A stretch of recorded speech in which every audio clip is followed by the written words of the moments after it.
Peer পদ্ধতি নির্বাচন আপনাদের অসুবিধা কোথায়, সমস্যা কোথায়?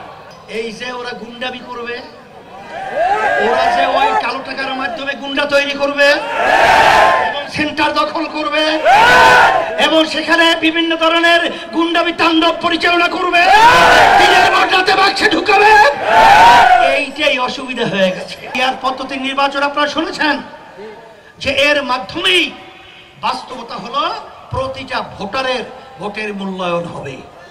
35% ভোটের মাধ্যমে দেশ পরিচালনা করেছে, 65% 70% মানুষের ভোটের কোনো মূল্যায়ন হয় নাই।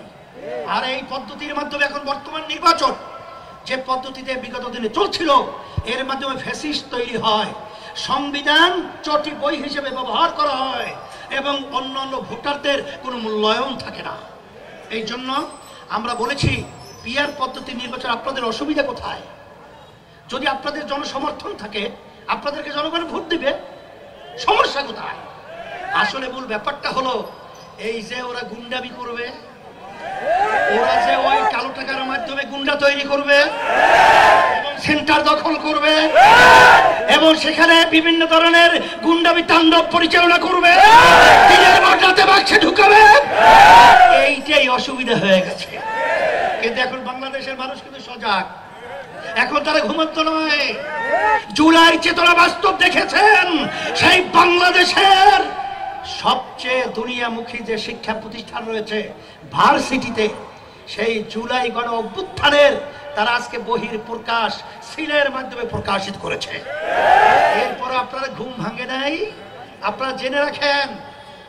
আর এই বাংলাদেশের ভিতরে আমাদেরকে বোকা পেয়ে ধোকা দিয়ে আর বারবার কালো টাকার দৌলতে গুন্ডামি করে আর কখনই আপনারা ক্ষমতায় যাবেন এই স্বপ্ন ভুলে যান।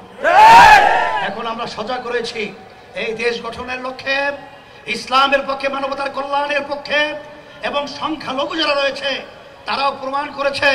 আমাদের 28 জুন ঢাকা যে মহাসমাবেশ হয়েছে, সেখানে হিন্দুদের মহা সচিব এবং বৌদ্ধদের, খ্রিস্টানদের তারা আমাদের সমাবেশে স্টেজে আমাদের এই নীতি আদর্শকে শান্তির লক্ষ্যে তারা কিন্তু সমর্থন জানিয়েছে।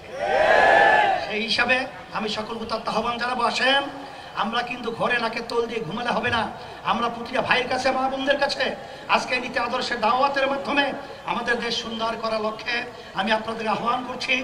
ব্যক্তিত্ব এবং তিনি কিন্তু ইংরেজি লাইনেও, বাংলা লাইনেও, আরবি লাইনেও সর্বদিক উভয়কে আমি আপনাদের সামনে হাত পাকা প্রতীক হাতে উঠিয়ে দিয়ে আপনাদের কাছে আমানত হিসেবে রেখে গেলাম।